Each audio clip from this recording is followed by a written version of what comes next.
अर्जुन और उसके पिता कैलाश बहुत ही गरीब किसान परिवार से थे। हर साल खेती में नुकसान होने से उनका गुजारा मुश्किल से चल पाता था।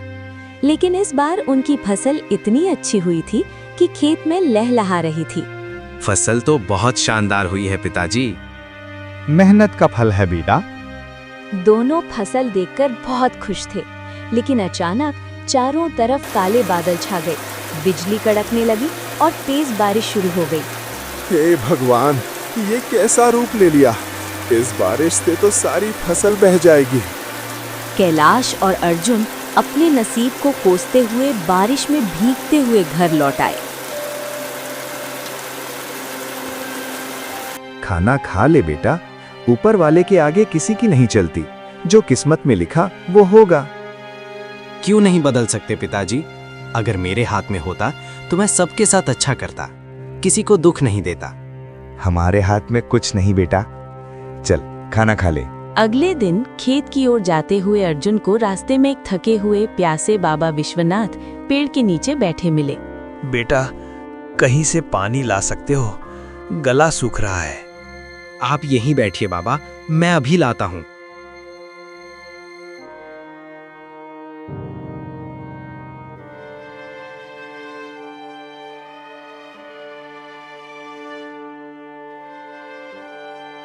अर्जुन पानी लाकर बाबा को पिलाता है। बाबा संतुष्ट होकर कहते हैं, तुमने एक संत के प्राण बचाए। सदा खुश रहो, तुम्हारी हर मनोकामना पूरी हो। बाबा, आप इतनी तपस्या करते हैं, सबका भला चाहते हैं, फिर भी आपको भटकना पड़ता है, कष्ट सहना पड़ता है। जिसका जो लिखा है बेटा, वो उसके साथ होगा। बाबा, अगर मैं लिखता तो किसी को दुख नहीं देता, सब खुश रहते। संसार और कर्मों का चक्कर समझना आसान नहीं। कल्याण हो। अब मैं चलता हूँ। बाबा चले जाते हैं। अर्जुन थोड़ा आगे बढ़ता है तो उसे रास्ते में एक चमकती हुई जादुई कलम मिलती है, जो एक खाली कागज के पन्ने पर रखी थी। अर्जुन दोनों उठा लेता है।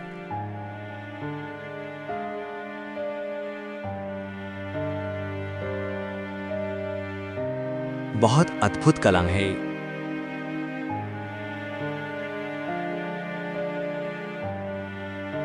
अर्जुन, मैं कब से तेरा इंतजार कर रहा था। क्या हुआ राहुल? यार, कुछ पैसे उधार चाहिए। घर की हालत बहुत खराब है। पैसे तो मेरे पास भी नहीं, लेकिन थोड़ा चावल आटा दे सकता हूँ।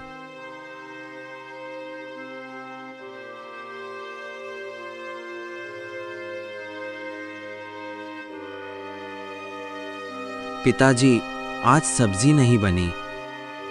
बेटा, आलू दाल खत्म हो गए। कोई बात नहीं, इसी को शाही भोजन समझ लो। अर्जुन कलम देखता है और सोचता है, क्यों ना इस कागज पर अपनी मन की बात लिखूं।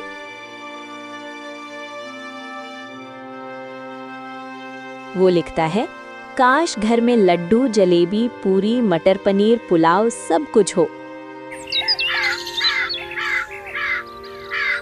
सुबह अर्जुन उठता है तो देखता है कमरे में ढेर सारा खाना रखा है। कैलाश हैरान।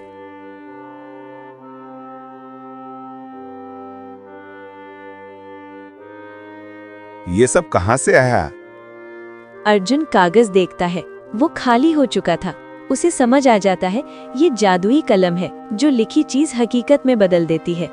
फिर वो खेत जाता है, देखता है बीज बोए जा चुके हैं, हल चला हुआ है।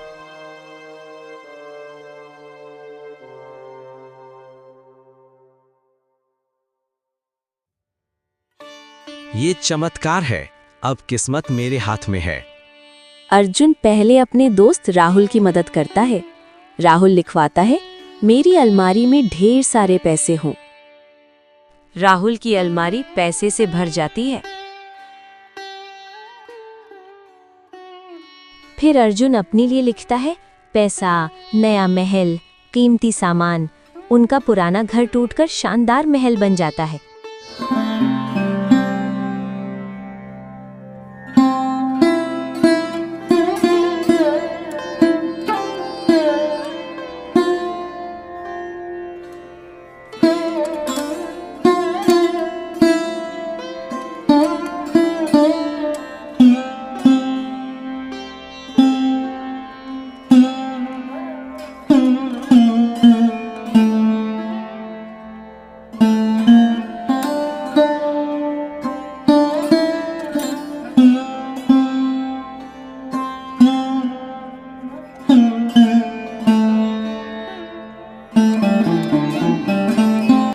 अर्जुन गरीबों की मदद करता है, किसी का इलाज करवाता है, किसी को पैसे देता है। लेकिन धीरे धीरे सब बदलने लगते हैं। कैलाश अब अमीर होकर घमंडी हो जाते हैं। एक मजदूर से सामान टूटने पर छड़ी से मारने लगते हैं। अर्जुन रोकता है। पिताजी ये क्या कर रहे हैं? पहले आप ऐसे नहीं थे। राहुल भी पैसे की चमक में अंधा हो जाता है। अपनी माँ को घर से निकाल देता है, पत्नी को दूसरी शादी की धमकी देता है।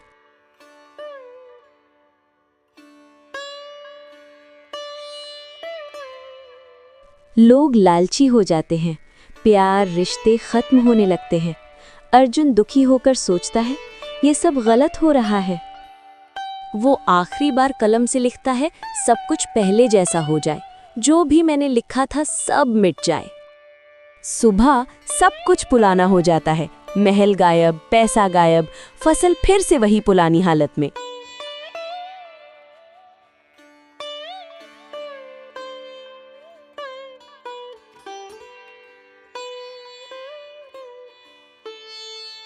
बेटा, हम फिर फटे हाल में कैसे आ गए?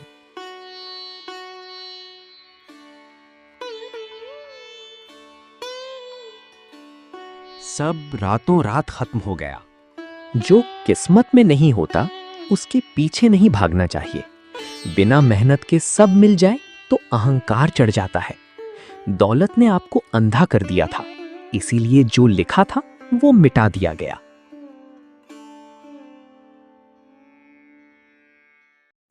अब हम सब एक नई शुरुआत करेंगे। मेहनत से सब कुछ बनाएंगे। सब शर्मिंदा होते हैं। हम अपनी गलती मानते हैं, अब से मेहनत करेंगे।